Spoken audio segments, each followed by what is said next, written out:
We're synced. Clap, clap. Stuff is good. Your hands to the beat. Slaps through the microphone. This thing is so synced right now. Slaps You can roof fit- of soundboard. So many You sound can- waves in this bad boy. Slaps roof of PC. You can fit so many monitors in this bad boy. Yeah. We have it. It's only got 6 right now. I could do 2 more. Well, one of them was repurposed for the Minecraft server. Well, other than that, yeah, it looks like things are rolling right along. I think it's funny every time you show somebody your setup, they comment on the monitors and it's like, yeah. It's ridiculous. Yep. We know. Yep. It's supposed to be. See, now you want to just tilt that down a little bit. Tilt what's down? The camera. The camera? Ever so. Camera. The turtle guide you guy? Guide you guy, not guide you. So the way it works is that handle twists to loosen. Maybe the other way. There we go. Oh, there we go. Now you can see what I'm drinking. Oh. Yeah. Here's This the is typewriter. might as well just be on the. Okay, that one must be set to auto white balance. There's perfect. Most people don't. Oh, now we're going back up again. It's like slowly drifting. Yeah. As Point I it move. too low and then turn it and it'll drift up. Are we getting there? We're almost getting. This is behind the scenes. Riveting for the This is- audio this only is listeners. such great Okay. content. Wow. And then I. You bump everything. All right. Well, What we're a all way to settled start it. now. We're all settled now. So Not going to cut that. That's a cold open. no. Yeah, for 100%.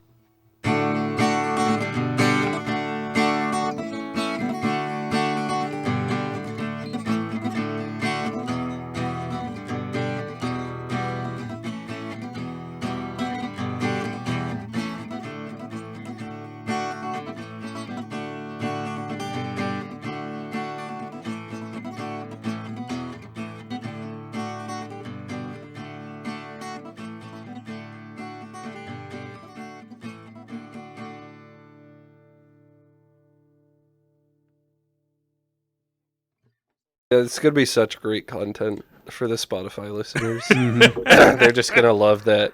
Audibly adjusting the should- camera. Visibly, we have to say visually when we're Audio, visually doing yeah, things. visually I- adjusting the camera. I thought it would be funnier to keep saying audibly even when it is also visibly, Mm-hmm. for the sake of the Right, audience. but it's funny because it's it's like The commenting on the inverse. thing they can't see, right, exactly. but calling Um, it the thing they can't see. Or I suppose here, yeah. Blessed are they who have not seen it yet. Let's see. How we doing? It's How been we- a couple weeks. Since we last It has recorded, been not since we've seen each several other. weeks. It's been. It has been, Ben. It's been. Yes. Yeah. Ben was here for the weekend. Multiple. Applejack wasn't That's quite as some good time. as we had remembered, but Yeah, that was I disappointing. think the taste was thrown off a little bit by the Oreos. I don't doubt that, but that fact notwithstanding, it was just different. Yeah. Yeah. It was not as good as I I think they- remember it. It was a Either lot they more changed- apple to it than alcohol. Like Either they this, changed the recipe or we grew up. yeah. That wasn't that long ago, though. It shouldn't be that long I ago, don't but know. we're talking what 2020? Applejack, I think it was like 2019 or something. So 5 years. So I mean, a whole number of things could have happened in the Captain Applejack brewing process in 5 years. I don't know. I don't know these things. I just know what I tasted, and what I tasted wasn't as much apple as it was Jack.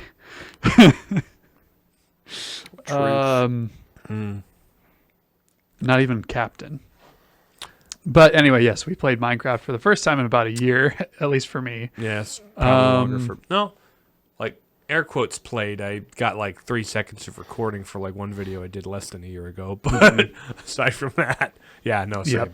Of course, probably had been longer for me Because I noticed your character was like your avatar. Yeah, I had updated it because I'm like, if you're that's- going to do stuff in Minecraft for the channel. for the channel, or I mean, there's always the chance of like finding people online to collaborate with in some way. I'm like, I'll keep myself open for it. Not like I'm looking for Minecraft partners because I don't don't care. I'm looking for a partner in In Minecraft.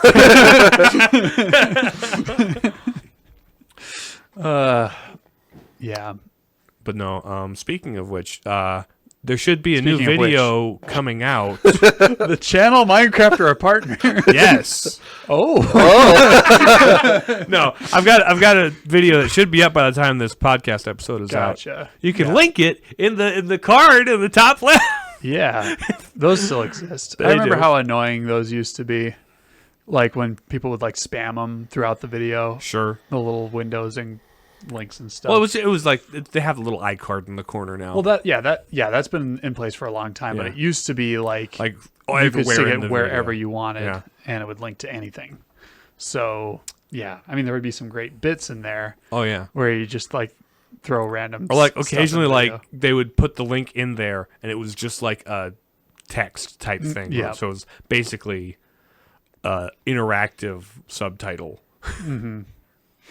I'm sure there's some Internet Archive like site of YouTube in the old days if people are really curious. I wonder how functional that Put is. that link in the cart. Yeah. That link, if you can find it. here's what our Buy a microphone. here's what our YouTube channel would have looked like in old YouTube. It's back Back when no one had even dreamed of doing podcasts on YouTube. back when you could like make your own background banner for your YouTube channel and like Yeah. customize it way more than it is now. Yeah, I mean, you still can kind of. You can make a banner and upload it. Right, but like back in the back days, they used to have like you could really customize the whole layout of your channel's appearance. Mm-hmm. Not so anymore. Now it's more like, all right, which videos do you want to display on your home screen? Which I feel like most people just click over to the videos tab anyway. And I mean that's usually what I do, so I can avoid the channel trailer because like, Yeah, I oh know. my gosh, so annoying. It's just autoplay. Especially the people who are like, hey there! Like, they just break your eardrums. Vsauce. Michael here. Where are your fingers? Hopefully on that subscribe button. Not my bald head. But yeah, old YouTube. The search page, who's to say if it's better than it was? I mean, you can actually find things you type in. When it's not trying to serve you an ad Yeah. or doing some On those rare occasions. Yeah. rare occasions. I've discussed this before, but now that I've made ads for my job, I only get the ads on YouTube that I made. Which is, I'm like, this is poetically annoying. I imagine if I ever take out like an ad to promote my channel or something like that, or if we ever do it for the that'll be all I'm You just screw around with my metadata, so that's what I get. Just harass me, or just say your YouTube channel over and over into my phone's microphone. I just love $450 gaming chairs. I actually did that to one of my buddies in seminary. Yeah, I had just gotten this bad boy slaps roof of chair. audibly. audibly slaps roof of chair. Yeah, he had an Alexa in his room, and I wheeled mine over to his room down the hall and was like talking about it. And then the next day, he hadn't searched anything, and it's just like all gaming chair ads. Is I feel like Alexa, enough people were sufficiently creeped out by it that I don't see nearly as much of it anymore. Also, like the advertising for it, like you can still have like Echo Dots or whatever, but those types of devices have become a permanent mainstay for People our do like generation. Home Assistant, like Right. Google has one. But like they're less aggressive about like, hey Alexa, play Yeah. Despacito. Right, because that gets old Right. after a while. Alexa, play rock music. Yeah. Oh man, it was. That commercial was something else. Yeah, especially all the YTPs of it. Oh, of course. For some reason, my nephews had an Alexa in their room. I think it was like an old one, so they would just call me constantly on the dang thing. Yep. That period. Yeah, that was just, I couldn't hear what any of them were saying.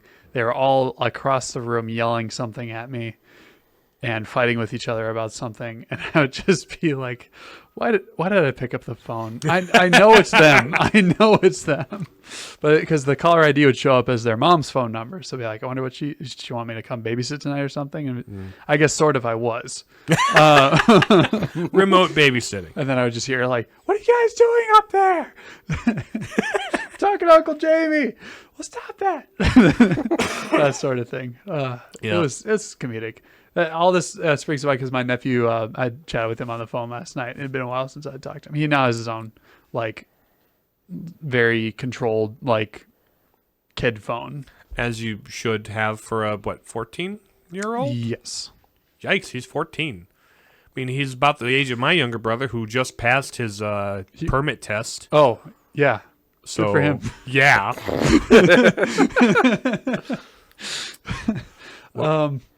Yeah, he was just telling me all about middle school and stuff, and I was just like, yeah, knowing you that this all tracks pretty well. Yeah, no. Speaking of family, I should stop watching I thought this to myself earlier. It's like I should stop watching farming videos because the blood memory's waking up. It's springtime. People are making videos about planting. I'm like, yeah. It's in my bones. Spring is truly in the air. Yeah. The birds are singing, the grass is green, and James has an urge to return to nature and drive a tractor. Yes. And we all have transatlantic accents for the rest of the podcast. We have one. Let me tell you a thing or two, see? We all have this transatlantic accent. We all have this transatlantic accent. It's James's turn to not be able to talk today. It's gotta go around. Yeah. Yeah, I had it, then he caught it, and then Yeah. The tongue twister. So you just like watching James contemplate trying to run it back one more time. It's just like I want to say it right. you really would like happening. I can read it. I know you too well. I was like, huh. We all have that transatlantic accent, see? There we go. I managed it. You did it. You did a good job. Speaking of changing the subject again, well, this is more related. So, like with tongue twisters and stuff, I've had this weird thing where my tongue will cramp when I go for communion. It's just like, Are you trying too hard? Maybe. Well, I don't know. I got kind of an overbite. I've had like several instances where like whoever is distributing communion like has dropped the host, so I like exaggeratedly stick my tongue out to reduce the likelihood of that because I can't tell what's going on down there. I think from the time when I would do Eucharistic minister stuff, trads in the chat get mad. At the Newman Center, I would always do like the mail slot method as it is called. I hate the mail slot method. Yeah, but from the person distributing point of view, it's just such a like more secure. So anyway, I've been exaggerating sticking the tongue out to make sure that they have enough surface area to put the host on. But then that has results, especially when we're at like St. Anthony's and I have the kneelers and I kneel down and go up. I just feel like my tongue like lock up. It's so much better when you are lower than them, right? Yeah, because you don't have to try as hard. Yeah, there is that. If he falls, then that's okay. That's why you need patents. That's the direction you want. That's why you need patents when you're distributing communion. They do patents, so that's generally cool. But yeah, it's just a weird thing. A tongue cramp. It's not fun. You don't gotta go receive like your Yoshi or something. That's true. If I made that noise, it'd be very disconcerting. The priest would be like, confession after? Yeah. I always think of that. What's the Mr. Incredible meme? Which one? The one where he's just like walks through a table. No. Oh. That one's good. Jamie, pull that one up. Pull that one up. Audibly pulls up meme. Visually pulls it. That, unless I were to grab the camera and point it at the computer, I have no way of. I mean, you could always like edit it. I don't know that we want to show this one to the general Probably public. not. Is it the he becomes? There's so many Mr. Incredible memes. The one where he just like sticks his tongue out and he's just like. Oh, Oh, Okay. is it the math is math thing, but it's edited? No, I think okay. it might be. again, there's so many Mr. Incredible memes. Oh, Oh, yes. The deep fried. just like- this is what I think of anytime anyone brings that up. Gotcha. That much surface area. That's what you need. that's the real estate you have to work with.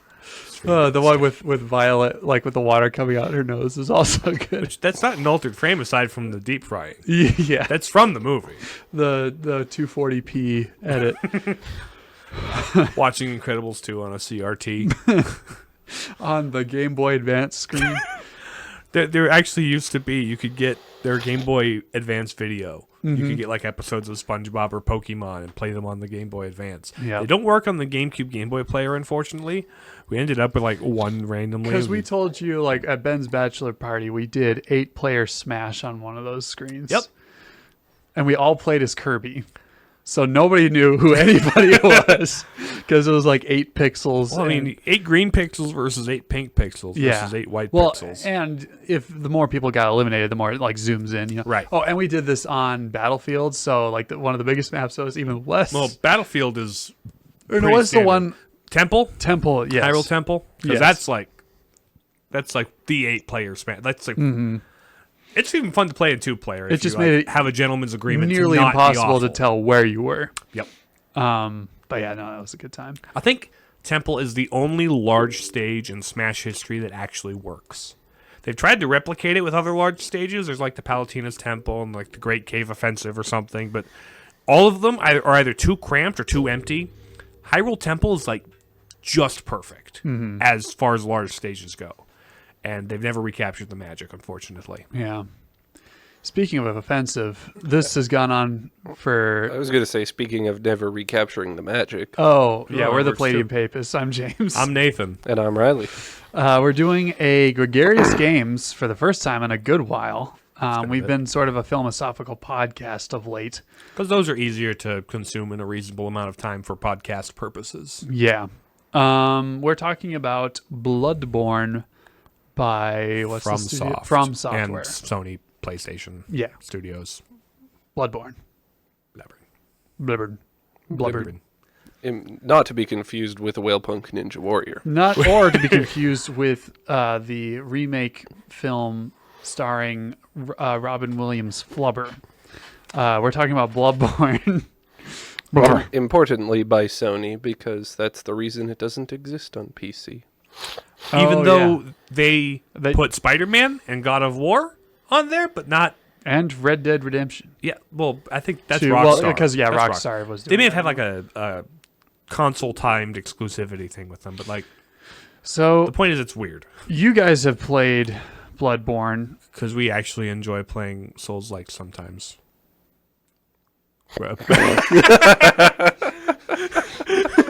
Hey, you've never played a Souls. Like, Closest we get is Insofar Fallen I as don't Order. think the fallen Jedi over. games count.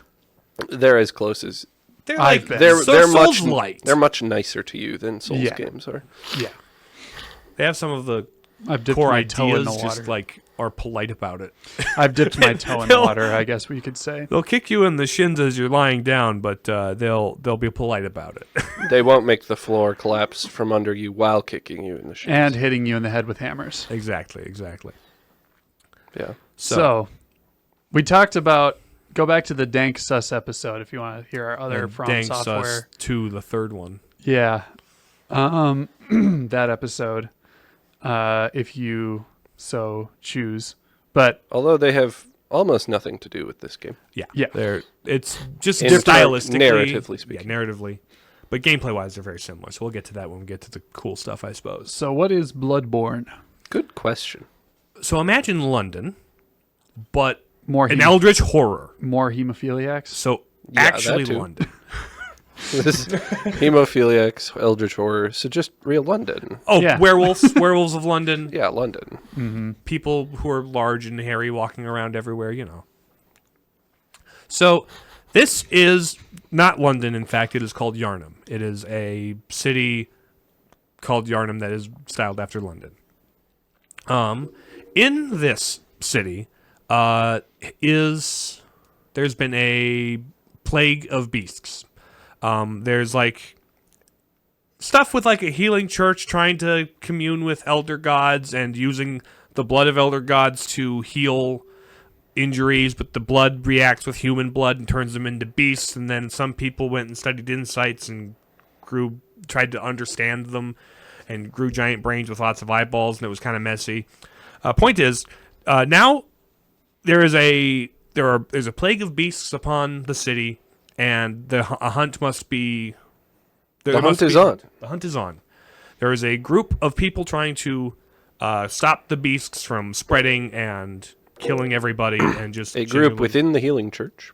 Right, set up by the healing church to slay the beasts as they appear. The character that you play as, should you choose to play this game, which it's good, you should, is one such hunter. You're from outside of Yharnam. You apparently came to Yharnam for some reason. The only reason people come to Yharnam is to get healing blood stuff, so probably you were sick of something. No real backstory on your character aside from you're in Yharnam now, you took a hunter's contract, the hunt is on. Just go out and kill some beasts. Precisely. You get a vague prompting to seek pale blood, and I'm still not sure quite what that means. But yeah, you go out and you fight some dudes. Plasma. In the meantime, every time you are killed in the field as a hunter, you are sent back to a interdimensional realm called the Hunter's Dream. It is a place that exists. It's like you're like tied to it essentially. In the hunter's contract, every time you die, your spirit or soul or body or whatever goes back to the hunter's dream, so you can go back out into the world and hunt and die again until you decide to get tired and retire. So you have to. So yeah, the hunter's dream is run by an old man in a wheelchair named Garmin, and he is one of the first hunters, or one of the earliest hunters. He's currently running things, and he's old and decrepit in a wheelchair. There's also a lovely lady who's actually just a doll, like an actual porcelain doll, but human size. It's a little weird, but she helps you level up by giving her blood stuff. Does you collect your from character beasts. look anything like James Franco? It can, should you choose to do that. Mine didn't. I gave him a large hooked nose and a ponytail and a tiny steampunk glasses that were tinted blue. Speaking of blood, if you want a very deep cut, that was a reference to Oz the Great and Powerful, or however that movie is titled. Because I just remembered there's a very porcelain weird girl in that.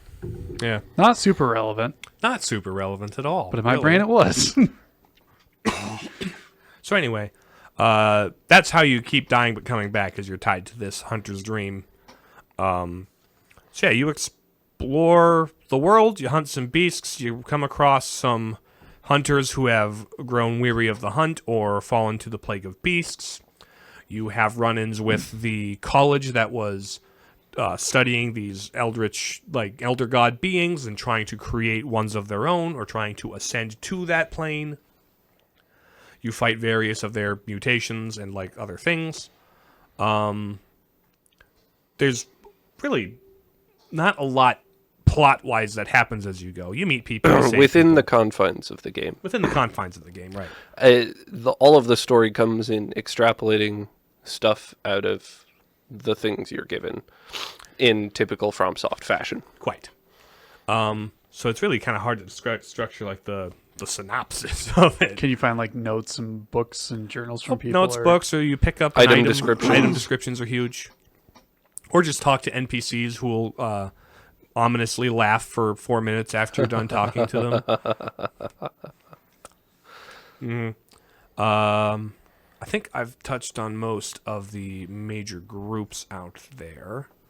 But you fight your way up to the laboratory workshop, the college studying the beasts and the Bergenworth. The Bergenworth. Bjergenwirth. And at the top there is like the last boss you fight before the final encounter thing is the Toilet paper Wendigoon. yes. It's It's Cage Man head. Cage Man head. Yes, Cage Cage Head Man Man. head. Mensis. Yes. Mikalash. Mikalash in the Nightmare of Mensis because Yes. there's you ascend into somebody else's nightmare. You defeat him, and after which there's the wet nurse, right? Yes. Margot's wet nurse. Wet nurse. Wait years.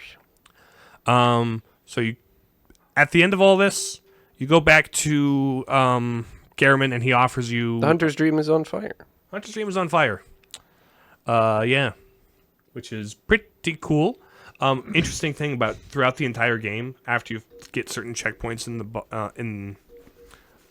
after fighting certain bosses, the night will progress. It starts as like dusk and goes into midnight, and then like it's kind of more towards dawn, and then the Hunter's Dream starts to burn because the beasts don't come out during the day. It's like it's the night of the hunt. Mm-hmm. So anyway, Hunter's Dream is on fire, and you go talk to Garriman, and he's like, "Hey, if you're done here, we can be done here. I will kill you in the dream, and then you'll live your one last life in real life, not tethered to the dream. Next time you die or turn into a beast, that's it. And you can say yes, and that's an acceptable ending. Ending option number 2. You say, no, you. And you fight Garriman, who's a tough final boss, and when you beat him, now there is no one to host the dream. So the moon presence guy comes down from the sky because there's an eldritch being who is enabling this dream, or whose dream it is, and needs someone to host it. And well, you're available, and so now you are a crippled wheelchair who is getting pushed around by your doll friend. And the hunt continues, and you suffer. Third ending requires a bit more outside work because you need to collect 3 1/3 of an umbilical cord, of a great one's umbilical cord. Furthermore, consume them, and then fight Garriman, and then have the moon presence come down, try and take you over.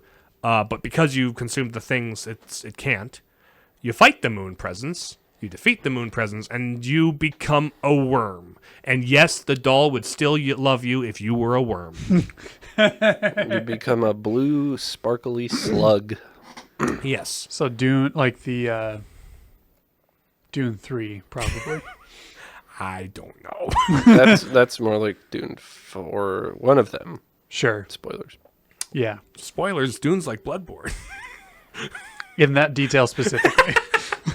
In that, one of the important characters turns into a worm. A slug. Yes. Worm Yeah. thing. Anyway. So that's kind of very broad strokes of Yeah. what it's about. It's mostly about the hunt and you fighting the monsters, and the monsters are pretty cool. There's some Various people have various theories about what all of that means. as you do when it's a FromSoft game. Mm-hmm. And So- one of the people whose opinions on this I value much is a fellow by the name of Vati Vidya Mm-hmm. on YouTube. Link in the Link in This the takes me corner. 3 hours as it is, guys. Come on. You don't have to. It could just be that could be the gag. Mm-hmm. Anyway, Vati kind of has this theory that the main goal of the people who know what's going on and are kind of the powers that be in this world are attempting to ascend to godhood, more or less. Right. And there's kind of 2 divergent schools of thought on how to do that. There's the healing church, who are kind of like, blood is the answer. Blood is the way to reach this transcendence of human existence. And the other group are kind of the Bergenworth scholars, who are like, well, originally they're all Bergenworth scholars, but they kind of diverge when they have a disagreement of opinion. And the others are like insight. It's not blood, it's insight. Are these the guys at the college? Yes. Yeesh. The guys who turn into blobs in college. And I'm like, you know what? I relate. Yep. You go through when these my lecture brain halls with is blobs. when my brain is too full of knowledge, I just turn to mush. Turn to mush, or maybe a giant fly with eyeballs on my brain that tries to slurp your head like it's a Capri Sun. All right. Yeah. And they kind of build up this elaborate religion around the whole blood thing to just recruit people to do their dirty work for them. From my observations in the old apartment, walking across the screen while you were doing something, because it was right next to our patio door, it seems like a lot of very Gothic styling going on in this game. Typical FromSoft stuff. Yeah, Yeah. They do like their Gothic. that's kind of their And shtick. I do too. It's nice. These are nice, even when it's dark. It's still pretty nice. So, yeah, the crux of the theming and kind of the theming and meaning behind these sorts of symbols, I suppose, is what's interesting. Mm-hmm.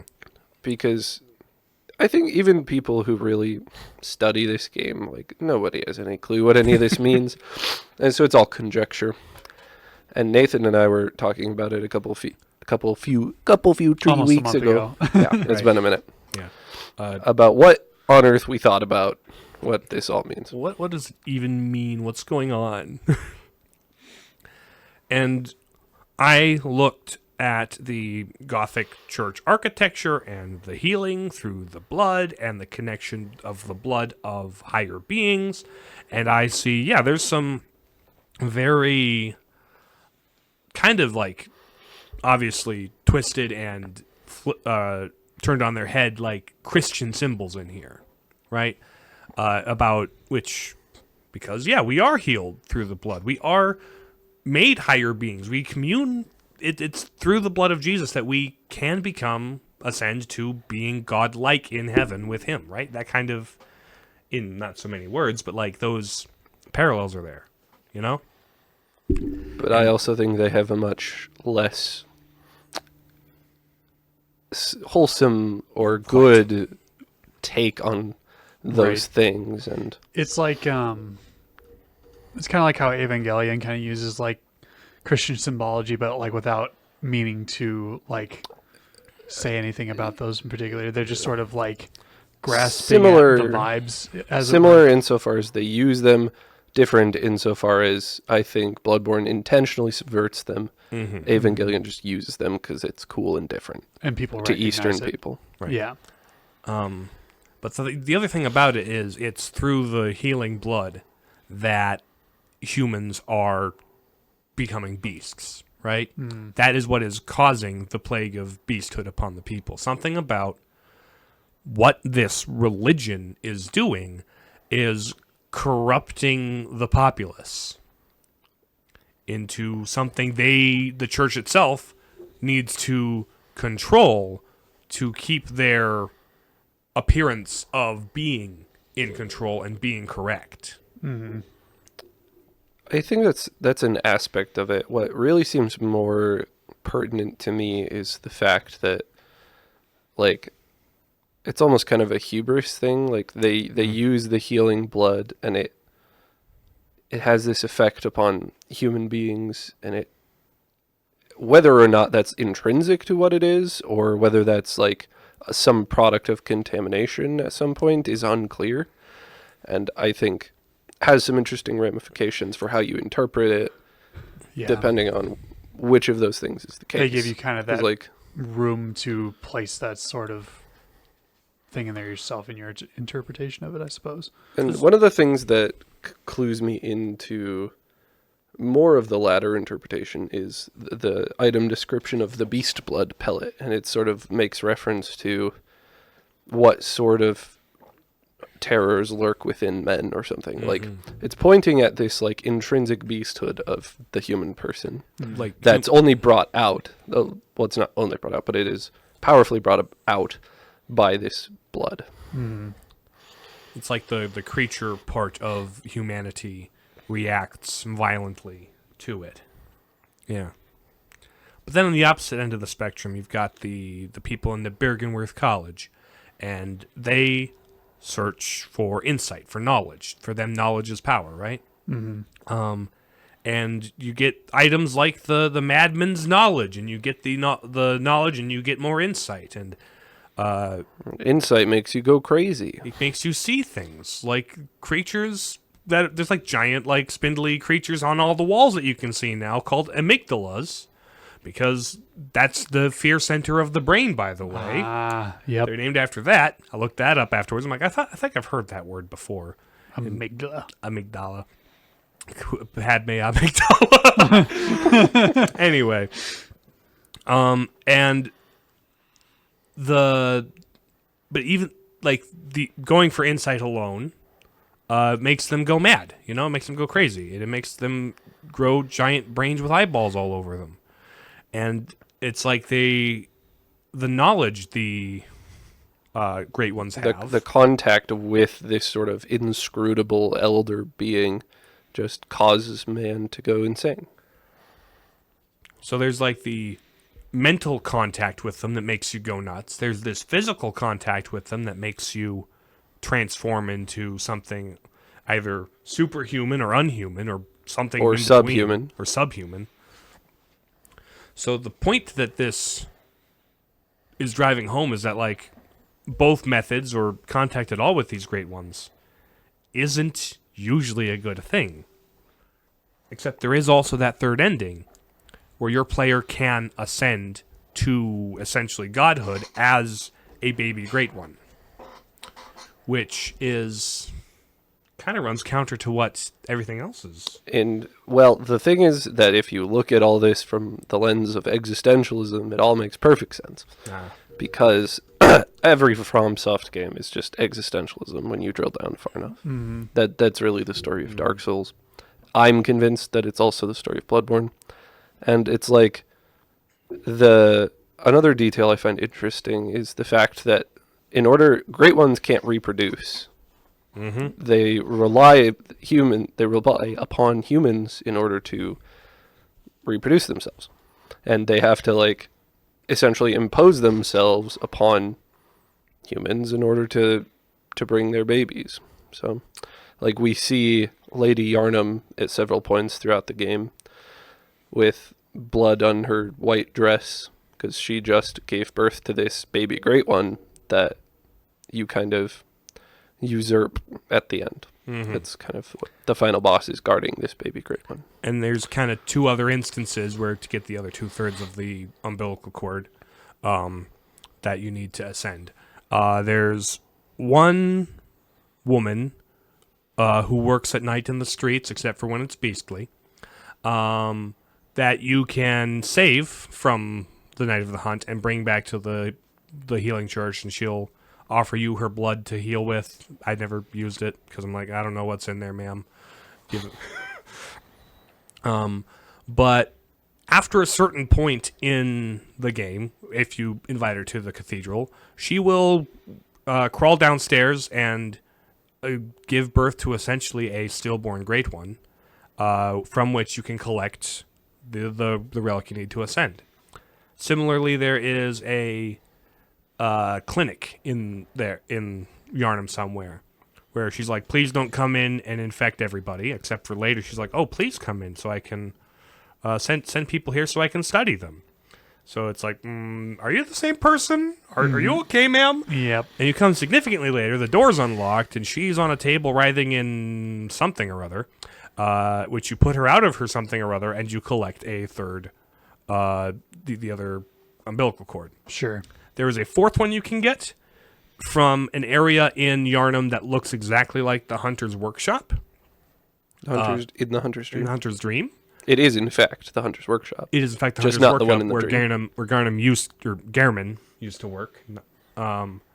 Apparently, from what I read in the wiki just prior, it's implied that he tried to use the umbilical cord to ascend for some reason, but but then that's how he came in contact with the moon presence and started the Hunter's Dream. What was he trying to do or create? I don't know. There's a very lovely doll that looks like another character in the lore he might have had interest in. So there's another character in the DLC. In the DLC, yeah. So yeah, that's where you can get these items that are umbilical cords, so it's very viscerally birth related. Yeah. This game isn't afraid to get a little uncomfortable. There's blood and body horror. It's Eldritch nightmare stuff. Blood, body horror, and Eldritch nightmare stuff. Right. All at the same time. All at the same time with these higher beings that need to reproduce through humans. Mm-hmm. So, there's my theory about this is it's like all of these external things, religions, gods, whatever, is just it's imposition, and the existentialist doesn't like imposition. No. They wish to decide for themselves, at least in many branches, kind of your classic Sartre. I was going to reach that conclusion Foucault. until you told me to. Right. It's like the fact that the gods need you to perpetuate them is interesting, I think. And it's like the way you break out of that is by becoming your own god. By taking the power to create the world as you envision it, to be in control of things. There's no... that's the only redeeming factor. That's the only way you can escape this cycle, is to take for yourself the power that you need to become a god, to ascend beyond your current means and mode of existence. It's over and again. It's not like there's no religiosity about it. It's power. It is both power and insight, knowledge, and knowing what you need and having the power to do it. Right. And it's mine. That's what's important. The thing is, there's that knowledge and the power are exemplified by the two schools of thought toward ascension. And of course, as a hunter who's able to beat the game, you do end up using both blood and insight throughout your adventure. So it's like you need to be something of a synthesis there, right? You need so it's not be consumed by one or the other. Yep. Right. There's the scholars looked for knowledge and let that consume them. Mm-hmm. The healers used the blood and it consumed people because of their reliance on it. Either of them takes you over and actually takes you away from being able to accomplish what you will. Here's the cautionary tale about overusing power ends up constricting everyone, and overusing knowledge leaves you without the capacity to actually change anything. Yeah. What was the thinker that had the thesis, antithesis, and synthesis model? That's just kind of a classic philosophy thing. Okay, sure. I know there's somebody that really emphasized it, but I'm forgetting. Or somebody that really focused on it anyway. Mm-hmm. But it seems like that's sort of going on here, because you got the religious enlightenment route versus scientific knowledge. Yeah. Empiricism versus not spiritualism, but it's not even really, I don't think, spiritualism. It's like blood is power. Yeah. Blood enables you to do things you couldn't otherwise do. Blood cures ailments, and it's sort of couched in this religious thing as a means of controlling it and people, rather than it being a sort of a different mode of knowledge or living. Mm-hmm. I think it represents power, broadly speaking. And the fact that power tends to control and seeks to control when it's left unchecked. Which is still a lot of people's view of the church in history. Right. Yeah. And I'm sure it's their view That's- of the church. Yeah. It Probably seems why that they way. picked that imagery, Right. Yeah. as well as all the other blood stuff that goes with it. You know, it's Mm-hmm. perfect storm of like everything they've seen, and it's like they use the symbols in the culture. You know, Mm-hmm. same reason all the knowledge seekers have caps, like flat brimmed, four cornered caps. You know, that are also jelly blob. In men, this school that is not Oxford. no, it's the Birkenweir. Yeah. So yeah, those are kind of like some of the conclusions we ended up drawing from our discussion. A little bit further elaborated here. Mm-hmm. And again, there's lots of stuff I haven't dug into about this, but Same. this is the best attempt I have at making sense of the symbolism and the imagery Off used here. the dome. Having played through it once, given it the fair shake that pretty much anybody would, you know, it's like what most people walk away with, like, huh? Yeah. just I like, don't know what that Huh? was, but I had fun. and And that's like a thing that they give you the option to do, because like as with Dark Souls, like you can go through life not having any clue what you're doing, and you just end and you're like, what was all that for? What did Mhm. they just strung me along, and I just did the things, and I just killed stuff, and now I'm at the end of it and I have no idea what any of that meant.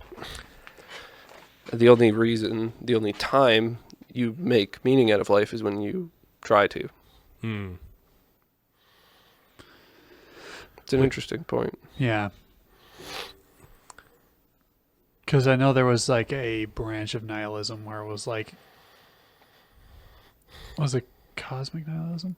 There was one branch of nihilism where it was like, encourages you to create your own meaning. Well, that's just existentialism writ large. Yeah, sure. It's like that's Sartre right there. Yeah. The only meaning there is the meaning you make out of it. which is probably why these games are framed the way they are to begin with, where it's like, you want meaning, find it, discover it. Which, you know, people should search for truth, Yes. you know? And We advocate there's- that on this podcast. There's lots of really interesting ideas in existentialism. Like, the church has a lot to learn from such people. I feel like it hasn't really engaged with it Benedict that much. XVI used a lot of existential kind of thought in his work.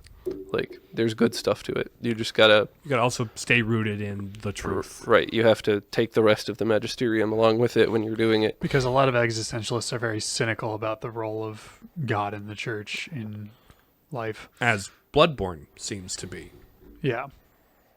where it views the higher the contact with higher beings as something that is not desirable. Because all those higher beings really want is to take advantage of you Mm-hmm. and control you.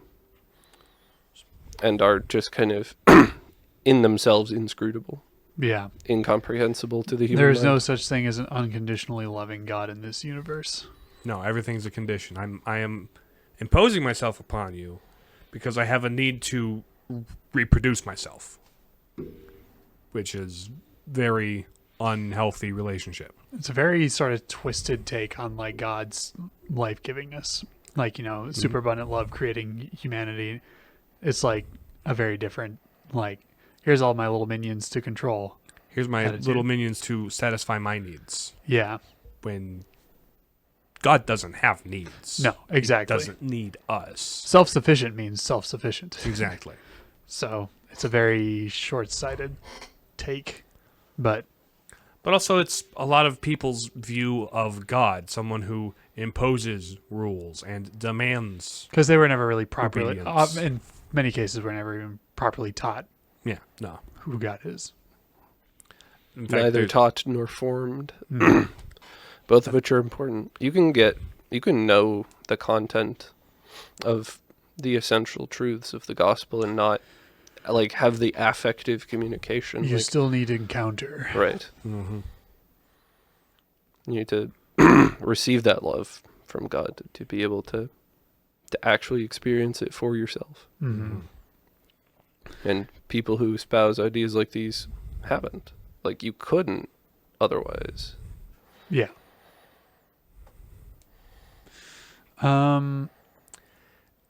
I guess any other points you guys wanted to raise about Bloodborne, or get into some of the cool things you liked about the game? It's singular, yes. There's like some other points that like if we rub across them, I might chime in, but like really nothing thematically Beyond what we've discussed. Like there's things adjacent to the themes we've discussed that like we could bring up, but like we've gone on for a bit, so All right. cool things. Yeah. Cool things. Cool things. The game is very fun, very cool, very cool game. But like In the line of FromSoft, it develops the kind of the idea of the gameplay throughout the series. mm-hmm. It's like it's much more aggressive than the previous two You get games. guns. Well, Dark Souls is a very defensive game, or it can be. You get a shield. The parry move is one of the big moves in the game, right? There's a lot of wait things out and then attack. Like, Dark Souls is a patient and defensive game. Patient, strategic, defensive. Bloodborne doesn't encourage that. Well, it makes sense that because you're a hunter. Right. For one thing, there's a mechanic in the game where when you get attacked and take damage, you can retaliate and regain some health back through your counterattack. Which encourages you to not stand back and chug Estus flasks and wait for another opening. It says the opening is now. You've been hurt. Take some of that back. Also, instead of a shield, in your offhand, you get a sidearm. They give you a gun. And guess what? The gun is the parry. The parry isn't a shield you hold up and cower smack behind. the guy when they come up. You summon a manifestation of your gun. They are swinging your sword at you, and you stand your ground and shoot them halfway through the slice, and now you can backstab them, which is, again, encouraging being aggressive versus being passive. Mm-hmm. Which is, I mean, it's literally the item description on the one shield that's in the game. It's like, shields are nice, but not if they engender passivity.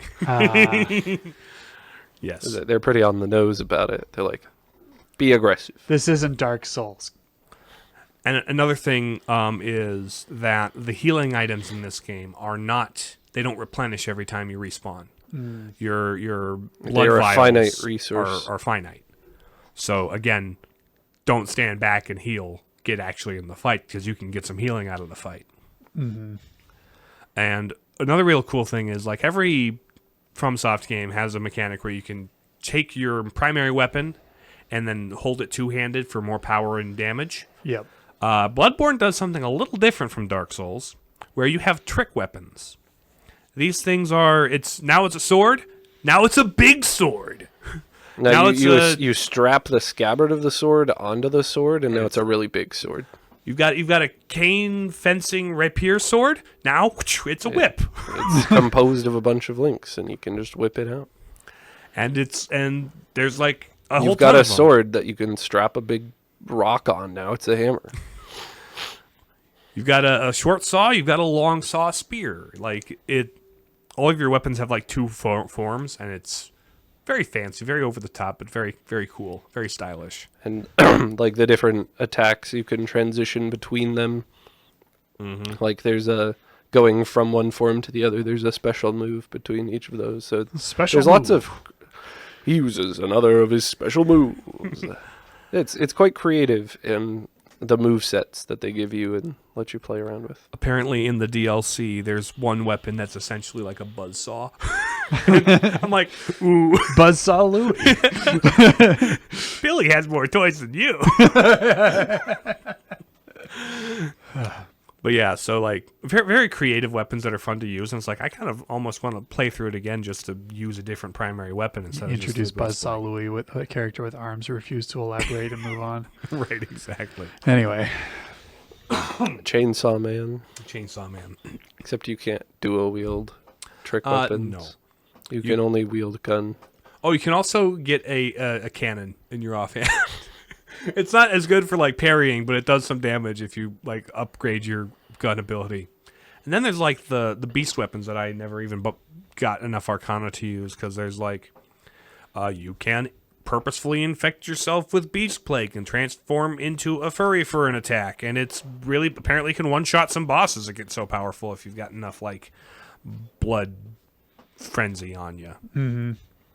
So there's like a really diverse way to play, despite there really only being like the hunter build, right? There's no like They give you mage or other pyromancer options. or like other things like you had in Dark Souls, but there's a lot of like expression within the weapons they give you.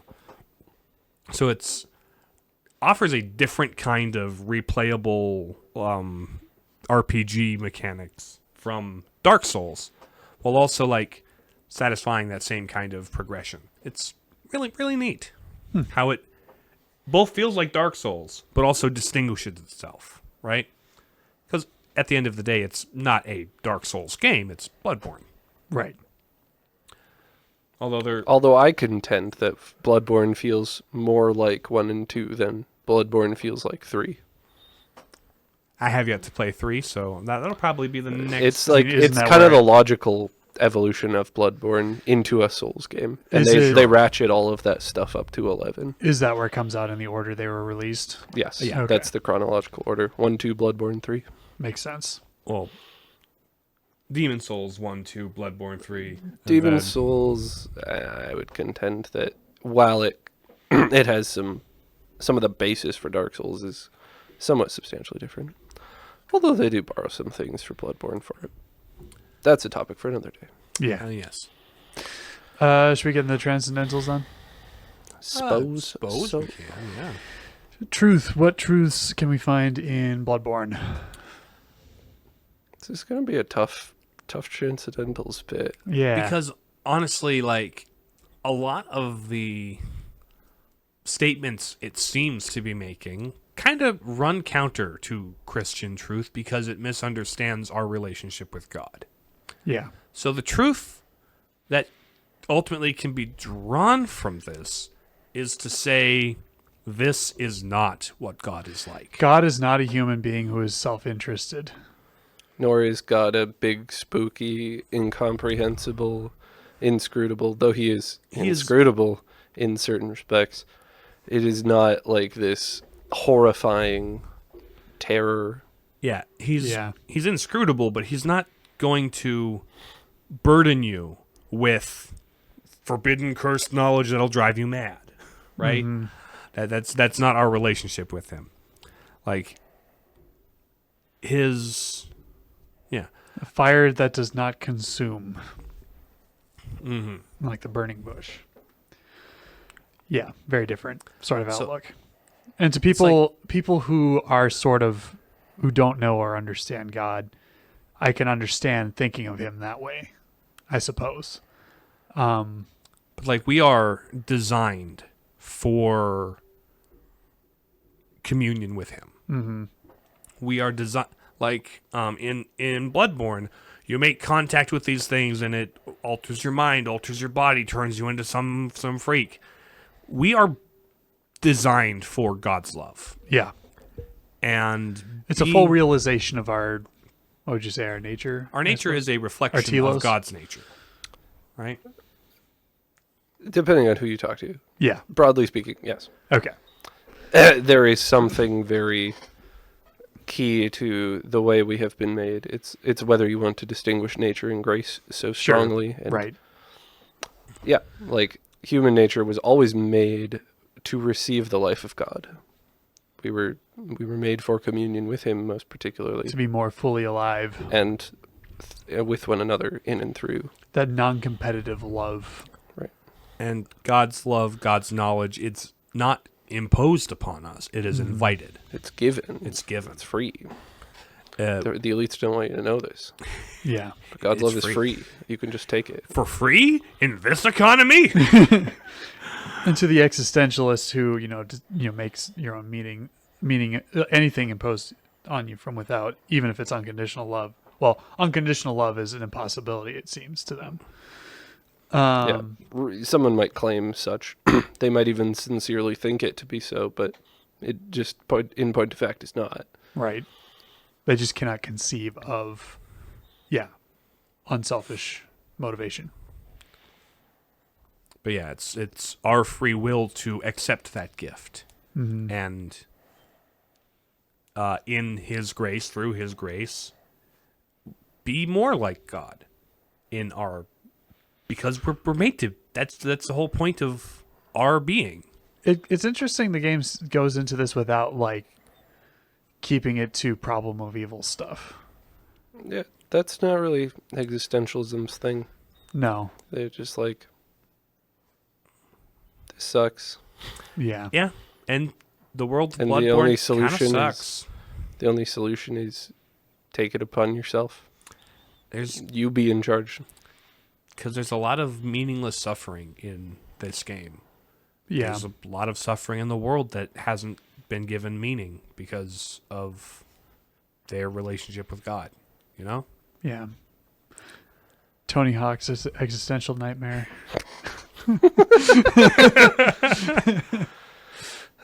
All of this is by way of negation. Like any truth, any goodness that we see here is kind of like Not what they're not saying. not that.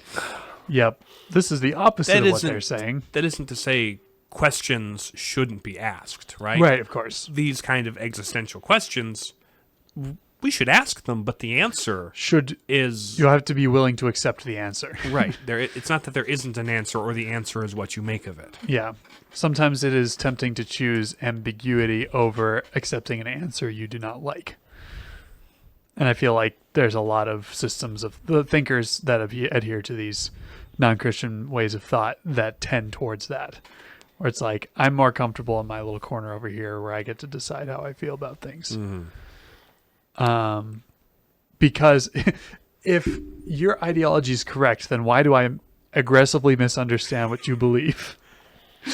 Kind of a thing. So watch out for that, I guess. Goodness. Is there any goodness in this game? There are some people who do their earnest best to make life less awful. Yeah. There's that one Just- little guy in the church that you can send people to. It's like a safe haven. And he's just genuinely very interested in giving people a safe place outside the hunt, right? There are others out there that are doing their earnest best with the crappy hand they've been dealt. Because that's all you really can do is try, right? Right. Is you might try to go out and save your wife and your daughter, but then you go crazy. And then your wife comes out and says, "Hey, stop going crazy." And then you do the murder of her, and that makes you go crazier. And now that's the boss fight. But even like, And then- I've been in the bloody mines for 40 hours today. but even and then your daughter leaves behind her little hair ribbon, and you give it to the doll. because the doll likes you, she's nice. She loves you unconditionally because she was built to do that by somebody else, and now, Somebody who probably had ulterior motives. right, and More than probably. more than Yeah. probably, but also like there's that relationship of, oh, this is a creation built to impose yourself upon by, hey, upgrade me with the blood stuff I brought. You don't even have to be alive. Yeah, I don't even have If to. I'm really dumb, you can do it anyway. Right, because if you can only, she only gets up and starts talking to you if you have insight. So if you're just a little crazy, so that's a thing. But like, even Garmin, with all of his problems, he's trying to keep people safe as he knows how, and he even gives you Does he an easy show way. you the way? Not really. Not really, but he gives you a Any way maps? out at the end of the game. Should you decide to take him up You can on get that. a cool sunrise. Does he give you directions? No, go hunt. Those are the only directions he gives. Like any maps? No. Anyway. How's it spelled? GHERM I thought it was GEH. GAH. There's an H in there. GEH. Oh, okay. I was thinking it was like Garmin. No, it's not Garmin. It's Garmin. Okay. It's like German, but with the G. Gotcha. But like ghetto. right. But the goodness in this game is very much like very human goodness, very like trying to do the best with a bad situation. But also not everyone manages that. It only goes so far. If you want to create meaning in your world by helping other people, go nuts. Is sort of the message there. Go it seems. nuts. Yeah. Yeah. Go nuts. If you, by helping other people go nuts. Yep. Go nuts. And people trying to help people go nuts. So Beauty. oh, it's a really well made game. The graphics are gorgeous. It's gross eldritch London, but it's Sounds really, like normal London. right. London. But like, it's a PS4 game, man, by FromSoft. Like the dark, moody areas, all the areas are so distinct in their color palette and There's black. There's slightly less black. Black. there's blue black. There's brown black. there's There's green dark black. green. There's brown. There's, like, There's the green area. There's the blue Oh, area. there's translucent white. the place where you fight Rom, the vacuous spider, is that's a cool area. That's a cool area. You got like this crystal lake that reflects the sky, but you're standing on it because it's like a full moon midnight. It's well, very it, like, very cool. Transitions into the full moon, like blood moon, after you beat him, because that's when the middle portion of the game happens. It's like it's a really graphically well made game, beautiful, and the music's good. It's very FromSofty. Yeah. Atmospheric, Orchestrally when the bosses come in sometimes. chorally when the bosses come in. Chorally, and then you get the grand cathedrals. They got some organ in there. That whole thing. And the You get fantastic. poor Amelia in the church screaming as she turns into a werewolf. I was like thinking it- of the or cleric beast. The The cleric beast is a scream. fantastic scream, and there's a fantastic set of memes around the cleric beast scream. Yeah, sound design's on point in that game. Like, of course, a lot of we, it is we like talked about the gameplay a little bit too. yeah, but like a lot of it is gross, disgusting, like creature monster designs. But they're really well designed, gross, disgusting creature monsters. If you're like, If you're into that, Yeah. not saying I'm into that. Existential gross horror monsters. it's just real London. Yeah. It's just London. That's going to be the title right there. It's just London. It's just London, isn't it? It's just London, isn't it? Unity, what brings it all together? Horror. I'm just a kid, and my world is a nightmare. That's yeah, but like it's horror. that existential. Will question anyone of the ever unknown and recognize unknowable. him in public? We'll never know. But it's very. They wanted to make a Lovecraftian Souls-like, and by golly, they did that. Mm-hmm. Or by Miyazaki, I don't know. Cool. Is that all we have to say about that? That's all about all I have Just to say about about at this time. that. Cool. Well, thanks for listening to another episode of Plating Papists. You can find us on Twitter and Facebook. Either one of those I'll maybe ever post on again. Who knows? Find us on LinkedIn. Don't tempt me. At Palapapists. And you can email us with your questions, comments, concerns, or complaints, or suggestions for future episodes at platingpapists@gmail.com. You can also, we're on Spotify, we're on YouTube, Apple Podcasts. Those are the main ones. Subscribe, follow, like, share, all that stuff. Interact, comment, say silly things. If you made it this far in the video, comment. It's Tuesday, in it. Yeah, do it. I dare you. I dare you. You Drive won't. our total comments from skyrocket them by 100% from 1 to 2 comments in the comments. All 2 comments. that All we 2 have ever received commenters. on We this channel. appreciate. Also, you. shout out to the guy who was apparently helped and had a class report or something due on Fantastic Mr. Fox that we just happened to re-upload 4 years after we recorded it the day before he had the thing. and listened to it and liked it. So shout out to you. I'm glad we could help, and we had that I love level of you, random foresight. citizen. Yeah. We'll talk to you guys again in the next episode. Later. Bye. See ya.